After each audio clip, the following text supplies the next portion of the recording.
Dr. Adriane Fugh-Berman is our speaker this morning. She's an associate professor in the Department of Pharmacology and Physiology and in the Department of Family Medicine at Georgetown, where she teaches evidence-based medicine and critical assessment of drugs and other therapeutics. She's also the director of PharmedOut, which is a Georgetown research and education project that promotes rational prescribing and exposes the effects of pharmaceutical marketing on prescribing practices. Dr. Fugh-Berman leads a team of volunteer professionals that's had a profound impact on prescribers' perceptions of the adverse consequences of industry marketing. PharmedOut's conferences, which focus on drug risks and industry control of medical knowledge, have drawn international attention. Dr. Fugh-Berman has authored many key articles in peer-reviewed literature on the area of physician-industry relationships, conflicts of interest, including an article about how industry uses social psychology to manipulate physicians, an expose on how ghost-written articles in the medical literature were used to sell menopausal hormone therapy, an analysis of how key opinion leaders are used to market drugs which are sold for off-label uses, an explanation of drug rep tactics, and a discussion of prescription tracking, a description of industry publication planning, an article on conflicts of interest in basic sciences, and a national survey of industry interactions with family medicine residencies programs. Dr. Fugh-Berman lectures internationally and has appeared on every major television network.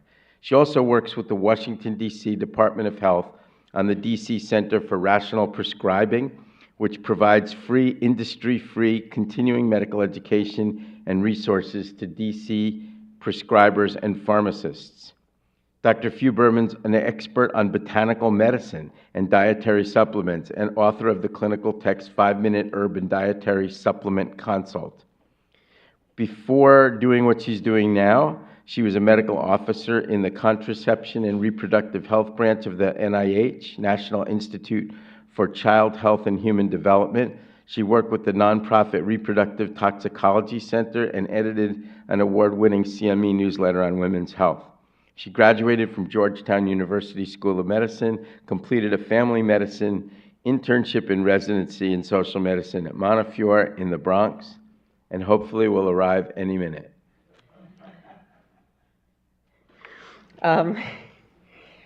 Okay, so I'm sure you've had plenty of time to read my disclosure. I wanted to start off actually by talking oddly about cornflakes, partially because I think that Dr. John Harvey Kellogg doesn't get enough credit. He was actually the first physician to link smoking with lung cancer and cardiovascular disease, and he had this spa in Battle Creek, Michigan, that had very many famous people, including George Bernard Shaw, come there. And he was mean to his younger brother. Will Kellogg John Harvey Kellogg dressed all in white. He would ride a white bicycle. He had a white parrot on his shoulder. And he would make his little brother Will run behind him, taking notes on his great ideas. So when Will got older, he took over the company. And the first thing he did was change the recipe for cornflakes, which they invented, by the way. Guess what he did to them? He added sugar, right? So the two brothers were at odds for most of their life. But they're famous for really different reasons. And what Will Kellogg was famous for was marketing. He's a really brilliant businessman. Have you heard of the Kellogg Foundation? That's still Will Kellogg's money. He was really brilliant. And some of the things that he did were he did national marketing. He did pre-launch marketing, meaning they would take out local ads in areas before Kellogg's cornflakes came to that area. They did free samples. They did branding. So every box of Kellogg's cornflakes has Will Kellogg's signature on the bottom. So it's like, beware of competitors. You want the brand. And he invented these techniques, and they're still used to market many things today, including drugs. Oh, another person I wanted to mention is also Edward Bernays, who is the nephew of Sigmund Freud, and is considered the father of public relations. And this was one of his more famous campaigns. He was hired by a coalition of tobacco companies, because in the 1920s, men smoked, but women didn't smoke. And so that was seen as a untapped market.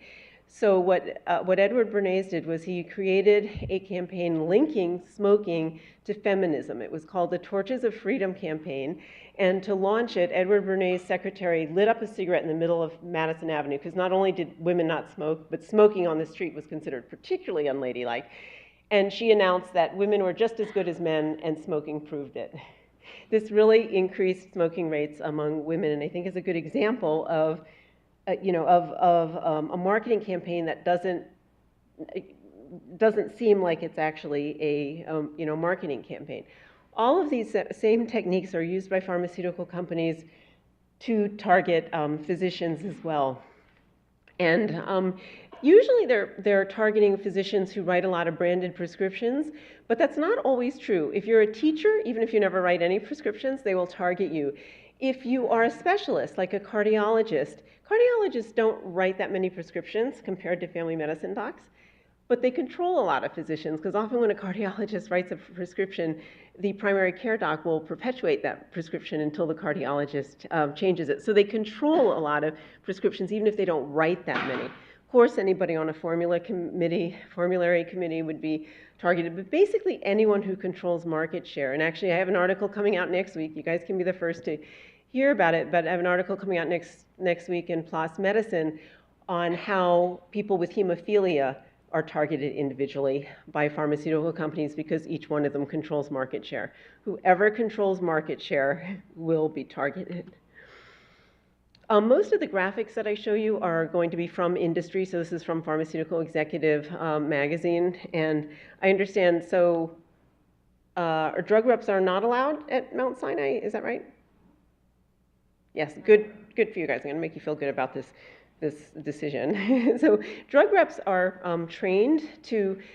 they're trained in psychologic manipulation, and the first time, if you like open a new practice, usually a drug company will send 2 drug reps to see you, a guy and a woman, to see which one you bond with, and that will become the primary drug rep, and the other one will be the secondary invisible drug rep who buys your children's presents, presents.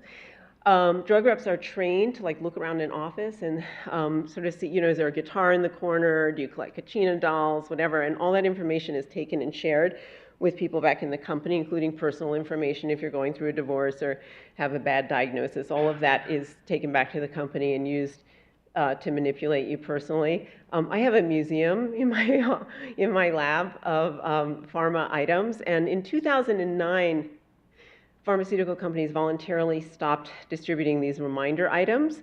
And it was mainly, by the way, to keep their influence on continuing medical education, which I will talk about. This became kind of a hot issue for them, the reminder items. They don't do much of this anymore. But there's other ways of giving physicians gifts. And these are quotes from 3 former drug reps about what the real purpose of gifts are. So current rules are they can give you gifts for educational or patient care services. Patient care purposes, so they can give you a stethoscope, they can give you a book, but really, it's really the same as a cash gift. And so this ad is out of date, but I really just love this. Back in the days when they used to give pens, this is from a pen manufacturer, again, in a magazine was aimed at pharmaceutical executives. So doctors don't write prescriptions, pens do. And that is actually what they think of us. In some unguarded moments in pharmaceutical marketing literature, they talk about doctors as being in the way between pharmaceutical companies and their clients. Really, they would rather just sell the drugs directly to the patients, but that's not allowed, so they have to suck up to us in order to get that prescription. So a lot of people think that small amounts of food or pizza don't make a difference, but they really do. There have been many studies that show that promotion does increase prescribing. Food, by the way, just puts people in a better mood. It's been shown that people are more susceptible to political messages and all kinds of messages. If they're eating, it just puts people in a better mood. I think it's that's obvious, but there have actually been studies showing that. There have also been educational interventions meant to show physicians that promotion works. And they've had an odd effect, which is you can convince physicians that promotion is effective, but you can't convince them that they individually are affected. So you can convince physicians that their colleagues are susceptible. And I'm proud to say we have the only educational intervention that has been looked at called Why Lunch Matters. It's actually based on this presentation that has actually changed people's ideas about whether they individually are affected. This is from Pharmaceutical Representative magazine. First step to an open door policy, Einstein Bagels. Here's a company that sells ice cream. Your docs are sick of pizza. I mentioned these studies and what also seems like probably an obvious study, but if you have food at grand rounds, it increases attendance. And former drug reps, have talked about how if they bring lunch one week, they can actually see the prescriptions of docs go up the next week. And so do you guys know about data mining, the prescription drug restriction program? Okay, and this is a takeout taxi ad as well. Let me see, do I have a... Okay, so besides, they collect information from almost all retail pharmacies in the US about what you're prescribing. So when a drug rep walks into an office, they know what prescriptions you've written in the last week, the last month, the last year, both for class of drug and for individual drug. Now, the AMA, under pressure, created this prescription data restriction program. You can go and sign up. It takes 3 months to go into effect. It only lasts 2 years. It only withholds the specific information from the drug rep and the drug rep's immediate supervisor. Everybody else in the company can see all your prescriptions. And the drug rep is still allowed to see your prescriptions by class, but not by specific brand. So they would still know you are in the top 10% of prescribers of SSRI antidepressants, even if they don't know exactly what the brands are. So it's a pretty toothless program. Even so, it is sort of inconvenient for the drug companies, so I would sign up for it anyway, and fewer than about 2% of docs in the US have signed up to have their data withheld from drug reps. But besides that, they also collect other information. So this is a pharma vendor, SDI, which is advertising to a drug company. We know what the doc's ethnicity is, what their referral patterns are, what the names of their nurse practitioners, of their nurses are, and their receptionists. So there's all kinds of information that's gathered both from public and private sources on each of us in order to manipulate our prescribing. And they keep very close track of how much they're spending versus how much they're getting back in prescriptions. So this is a company that's, advertising to pharmaceutical companies. You're spending too much on Dr. Williams. It's costing you $189 in promotion to get a prescription. So you might want to cut back on that doc. So very finely titrated. So a lot of docs say, I only see reps for the samples. But samples are actually the most effective marketing tool that pharmaceutical companies have. I think that when physicians hand a patient a sample, they don't, the patient is thinking, this is my doctor, they've evaluated my history, they've done a physical, they've thought of every drug that would be good for me, and they've chosen this drug particularly. And in fact, it's been shown that sample closets really compromise rational prescribing, that even if you do education of residents about rational prescribing, the thing that works best is taking away the sample closet. Because as long as the sample closet is there, people will give patients drugs that are not their first choice when you ask them. The real purpose of samples is to get access to the physicians, and also it's like we're making a written commitment when we write a prescription. And of course, it would look weird if we gave a patient a sample of Lipitor and then wrote the rest of the prescription for simvastatin. You want to be consistent. So people always write the prescription for the same thing they gave the sample for. That's why it's such an effective marketing tool. And this is a quote from industry literature about titrating samples, that you don't want to give physicians too much because then they start getting generous and just giving them away as full regimens of therapy. But you don't want to give them too little because they'll forget about your drug. And if you're really important, by the way, if you're really important to them from a marketing standpoint, they will just give you all the samples and anything you want, even if you are giving them away to your poor patients. So if you are generating enough prescriptions, you get special status. And if I tell people, if you don't believe this, just give away all your samples as full regimens of therapy, and your sample supply will dry up. And the rep will usually come up with an explanation like, we're having manufacturing problems, which oddly enough don't affect the availability of the drug at the local drugstore. So drug reps make quite a lot of money. about over $100,000 a year in total compensation. They get bonuses based on how many prescriptions are written in their territory. And they don't target all docs. If you are writing mainly generic prescriptions, they will not target you. So there's about 1 drug rep per 2.5 targeted docs. And a specialty drug rep, the amount of money that is spent on a primary care rep is over $150,000 a year, including the dinners and stuff like that. For a specialty rep, cardiology, psychiatry, it's $330,000 a year that's spent per rep by the company. So when you think that's only for 2.5 physicians, pharmaceutical companies are spending up to $100,000 a year per physician just in drug rep costs. And the return on investment is almost $13 per dollar spent in prescriptions. So $100,000 a year, but it's worth it. A social psychologist and I wrote an article about how different social psychology techniques are used to manipulate physicians.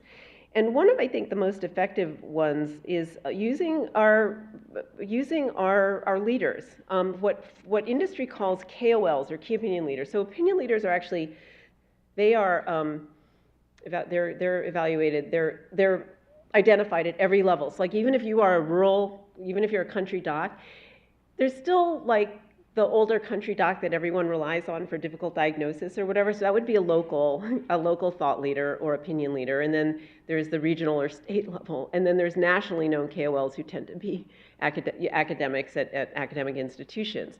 So they are called KOLs in industry lingo. And the majority of people, majority of department heads do have some relationship with pharmaceutical companies. And they're really key. It is never the key opinion leader's job to sell a drug, by the way, because physicians will turn against somebody who seems like they're a salesperson. It's the drug rep's role to sell the drug. It is the KOL's role to sell the disease or to sell the mechanism. It's especially important for pre-launch marketing, which Will Kellogg invented. Before a drug comes on the market, it's illegal for a company to promote a drug before it's been approved by the FDA, but it's not illegal for them to promote the disease. It's not illegal for them to promote a mechanism. It's not illegal for them to say, oh, you might have thought that social anxiety disorder is really not a medical problem, but we're here to tell you that it's really tragic and it's really widespread and you can save your patients pain and suffering. And that can happen years before you actually have a drug released on the market.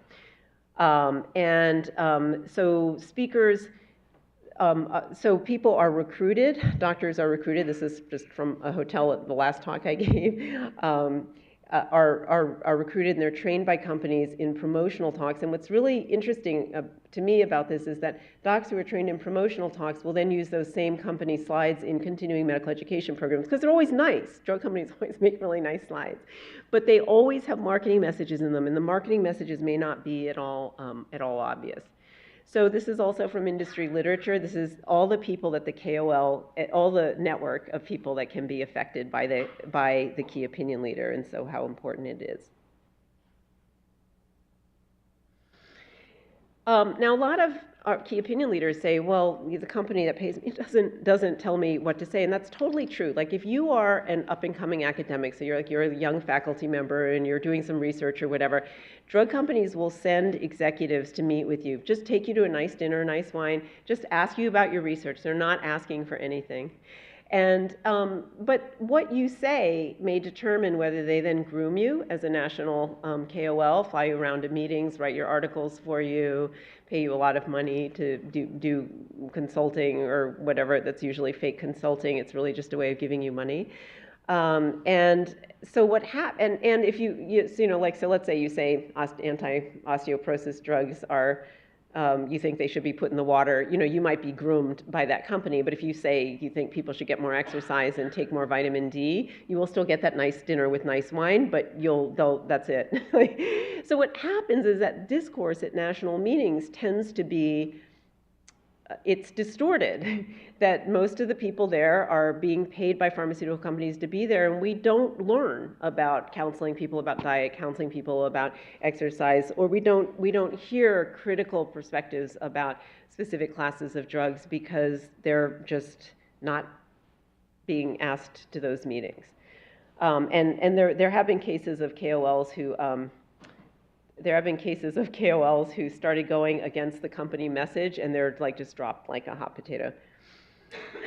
So what KOLs are really important for is increasing awareness of invented conditions, expanding diagnostic categories. So, you know, there are some people in this room who are old enough to remember, like, you remember when 120/80 was like considered ideal blood pressure? Like, this is a complete target. Now it's pre-hypertension, right? Like the standards for what we diagnose as hypertension, diabetes, hypercholesterolemia have gone down and down and down. And every time they go down, it expands the category of people who are eligible for drug treatment.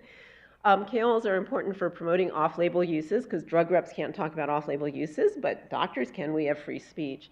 Or if a drug has been shown to cause liver cancer or something, you want to get KOLs out there to say to docs either it's a progression, like there's no real proof it causes liver cancer, all the drugs in this class cause liver cancer, or liver cancer isn't that bad. And they're also important for undermining competing therapies. They'll even hire people to diss alternative therapies, even though that's a pretty small competing market to drugs, but they do that too. And this, I love this ad. This is actually the anti-diet and exercise ad brought to you by Lipitor. It was a whole series of ads. Are you kidding yourself? And this is like meant to discourage us from talking to our patients about exercise and diet. So anything's a competitor. And this is a company that specializes in building your brand before it's birthed. So they specialize in pre-launch marketing. So there's a lot, it's not just pharmaceutical companies, there's all these pharma vendors that work for pharmaceutical companies. And this is particularly important for condition branding, which is when you are linking a specific drug with a specific disease, which is a lot easier to do if you actually invented that disease to begin with. So marketing messages, again, they're not pushing the specific drug. They tend to focus on the tragic epidemic. Whatever your drug is treating is a tragic epidemic. You know, either the current therapies are really bad, or they're non-existent, or the condition is underdiagnosed, or whatever. So this is just a partial list of conditions that industry has invented for us. Hypoactive sexual desire disorder, to sell flibanserin, Addie. Binge eating disorder, which I apparently have. The diagnostic criteria include eating more than other people do in the same amount of time. More than 3 times a week. And this is to sell Vyvanse, an addictive amphetamine, which is no better in any way than dextroamphetamine anyway. GERD, gastroesophageal reflux disorder, what did we used to call this?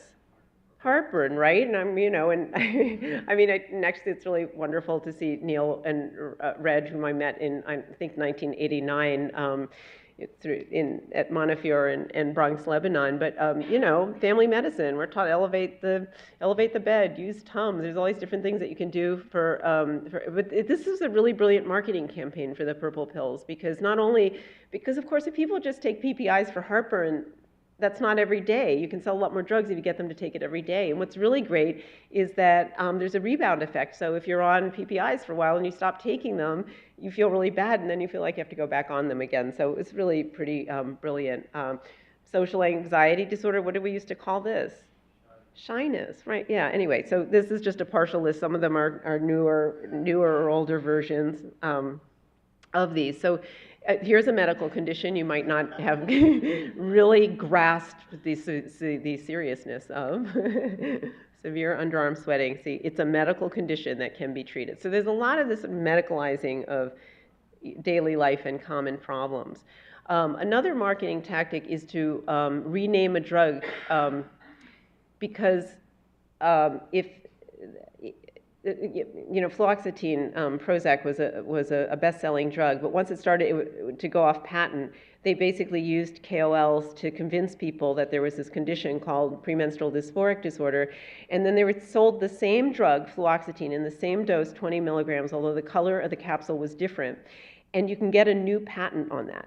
And by the way, if you wrote, these are both off patent now, but if you write a brand name, if you wrote a prescription for Seraphim when it was on patent, even though Prozac was off patent and it's the same drug, the pharmacist cannot substitute, if that makes sense. If you write fluoxetine, you can get fluoxetine. But if you write Prozac, they can substitute fluoxetine. But if you wrote Seraphim, they could not substitute fluoxetine because there was no generic for Seraphim, even though it's exactly the same drug. So, and this is happening a lot too, of just renaming drugs and getting a new patent on them. And this is an example of condition branding. When Paxil came on the market, it was like, I don't know, the 5th or 6th serotonin reuptake out there. And so what they did was to create this condition, social anxiety disorder, and then brand Paxil with it. Or Cymbalta, I don't have an ad for Cymbalta, but Cymbalta I also thought was brilliant, because again, it was the umpteenth antidepressant out there, right? But what they did was they linked it to pain. Depression hurts. Remember that campaign? I mean, this is really brilliant. Like, does your patient are they not only depressed, but do they sometimes get headaches? Do they have back pain? Oh, well, then you want to, for that, you want to use Cymbalta. And of course, all antidepressants have some pain-killing effects. I mentioned Vyvanse here. It's some of the criteria for Vyvanse.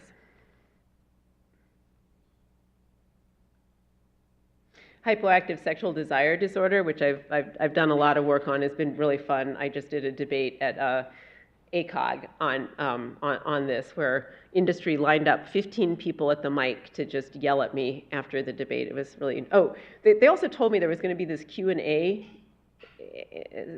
section of the debate after the debate, and people came up and they just kept yelling at me, and I said to the moderator, don't I get to respond? And she said no.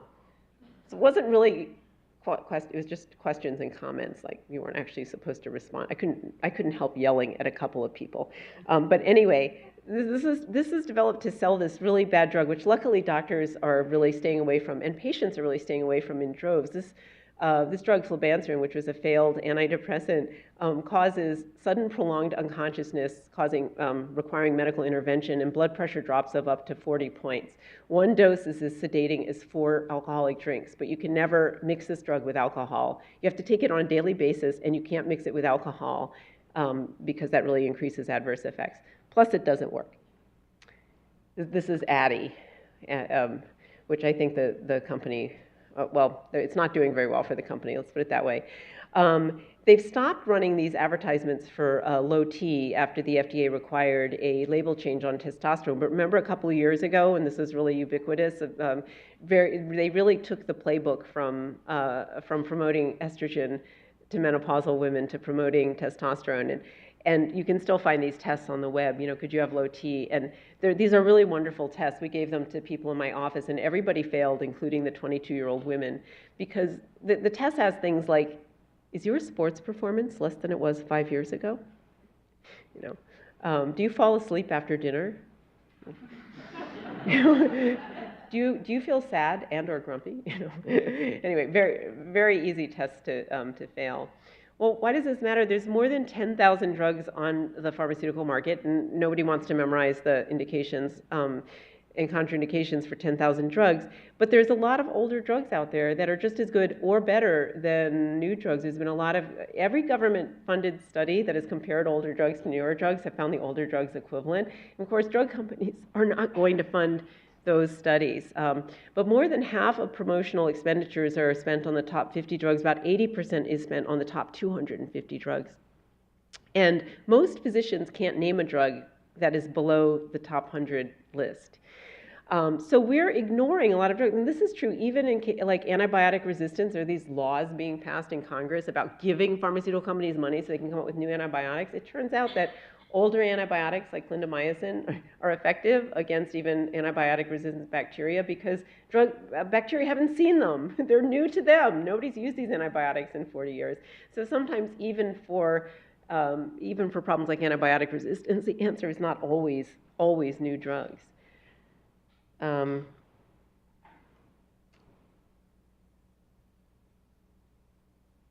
So in summary, I'm not saying drugs are bad. Drugs are great. Some drugs are really underused. They can really improve lives, but promotion really interferes with what we know about drugs. So we have a lot of information available at pharmedOut.org, including sources of unbiased drug information, et cetera.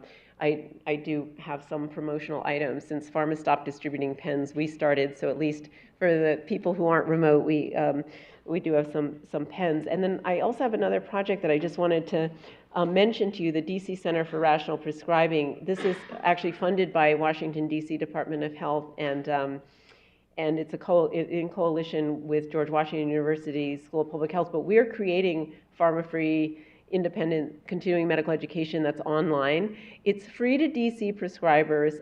Anybody can look at it, but if you want CME and you're outside of DC, you have to pay $20. But because of a misunderstanding with the CME office, it was supposed to be $20 a module. It's $20 for all the modules from, apparently unto perpetuity. So I think that's a misunderstanding, but we're going with it. That's kind of $20, all you can learn. And if you don't want the CME, you can still look at these. We've got 3 modules on medical cannabis. We just released one on rational prescribing in the elderly that takes some stands that are not necessarily, standard. Like we were saying, you should never use sedative hypnotics in elders ever, and you shouldn't use insulin in type 2 diabetes, things like that. So they're pretty fun modules. So please take them. I need some traffic to the site. And we have a conference every other year. Our next one's going to be in June 2017, CME conference. People always really love them. So I hope you'll take the train down to DC and come to our conference next June. I don't have a date yet. We have a monthly email newsletter as well. So if you'd like to get our newsletter, you can sign up on the site or just give me your email, and I am happy to answer any questions. Thank you very much.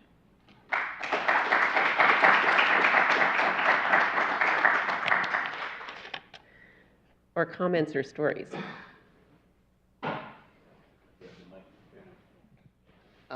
For their formulary, I didn't see anything about how they're influencing the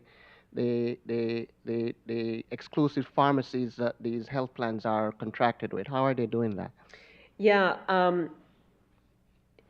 Well, with managed care plans, so I mean, pharmaceutical companies will target whoever is controlling market share, and in some cases that's not the doctors, right? In some cases it's so they really go after formulary committees, and they do it in a different way. The way that they go after them is with studies, cost effectiveness studies, right? Like, oh, our drug may cost $500 a pill, but it will keep your patients out of the hospital later, that kind of thing. So they do these cost effectiveness studies that are just as distorted as the ones that they present to physicians, but they have like a different set of ways in which they influence payers, and I don't even know what they all are. I especially don't know very much about like how pharmacy benefit managers are, how the PBMs are affected, but it used to be that drug companies actually owned PBMs. That's not allowed anymore, but I'm sure there's other ways that they're influenced. So one of the things that's happening now is that people are beginning to promote drugs not based upon their current value, but based upon what would happen to that patient in the future. And we've seen these kind of analyses that say that it's okay to charge $25 a pill because if the person wasn't treated with this and something catastrophic happened because they weren't treated with it, then it would cost the system, $100,000 in hospitalizations and possible emergency surgery. And it seems like this bizarre sort of contrivance about how the drug companies are now starting to rationalize these exorbitant prices for these new drugs.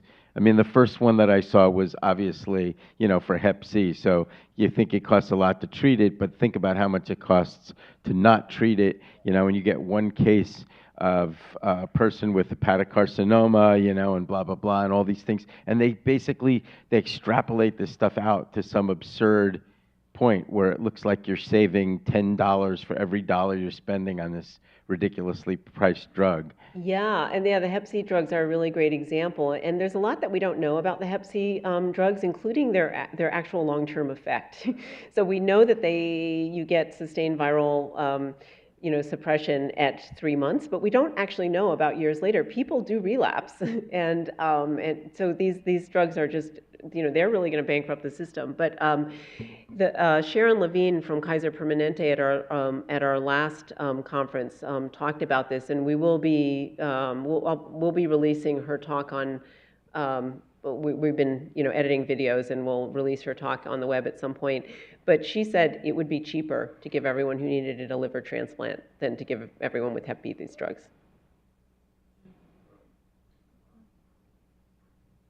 But a lot more painful. Hep C. Yeah, it's amazing. So yeah, but you can see how attractive these cost effectiveness arguments, would be. So thanks for coming. The sunshine laws and basically attempts to out physicians who've been getting compensated. Sort of what's your response to that? And I guess when in a training environment, I mean, aside from this, are there explicit educational interventions that you think we should be doing to help younger physicians try? Because what you're talking about is as we get, they're way ahead of us in terms of being able to anticipate an intervention that's going to reduce their influence. And so what are the things that we can sort of do from an educational perspective to try to teach people to sort of almost anticipate the ways in which drug companies influence physicians? Yeah, I would really advocate total divorce. I think between pharmaceutical companies are always trying to make us feel like we're partners. We're all in this for the good of the patient, and that's not actually true. And in fact, it's not even legally or ethically true. We are ethically and legally bound to represent the best interests of our patients, and they are legally and ethically bound to represent the best interests of their shareholders. So that they can get sued if they are not representing the best interests of their shareholders. But they're very good that's one of the reasons I'm so excited about this article coming out next week, because it's going to show that where the physicians are not making the decision on what kind of factor their patients use, they're ignored. It's the patients that are, hemophilia patients have drug reps assigned to each patient from every drug company from birth.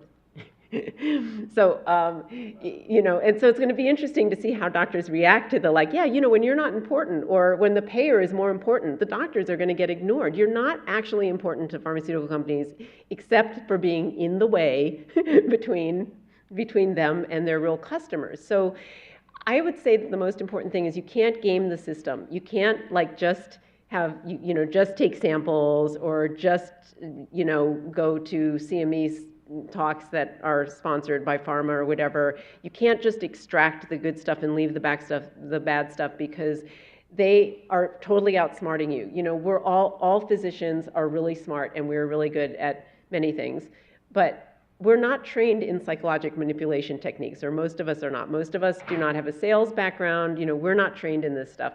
They have so many more resources than they do. So never think that you can outthink them. The safest thing is really total separation. No drug reps, no promotional talks, no CME talks. I mean, that's something PharmedOut's really doing a lot of work about. A lot of what we're doing right now is ferreting out, reverse engineering the marketing messages in continuing medical education talks, because people just think they're really fine. Or we're doing a really fun project right now on a linguistic analysis between industry-funded studies and non-industry funded studies and how they're reported.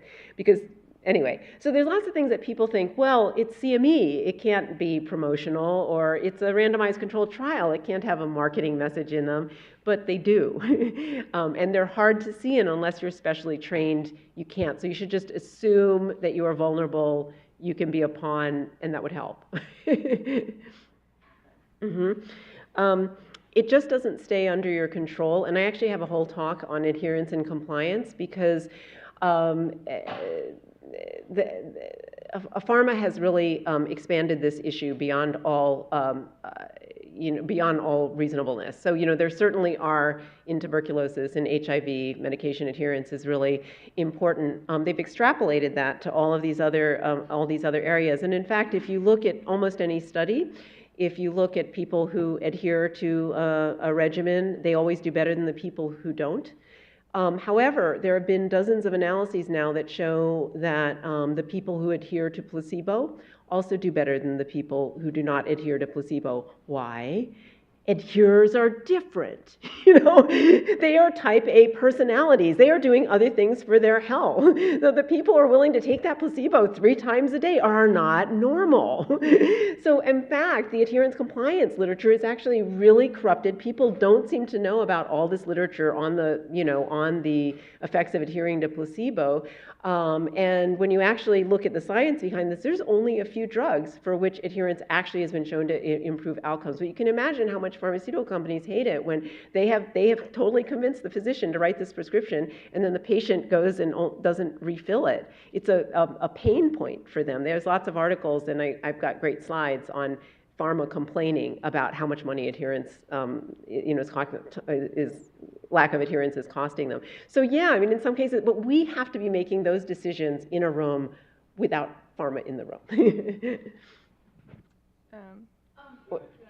I have a question actually from a remote. Oh yes, let's not ignore the remote people. They hate that. Dr. Remdi says, thank you for an excellent talk. What are the best sources for independent pharmaceutical information in the medical literature?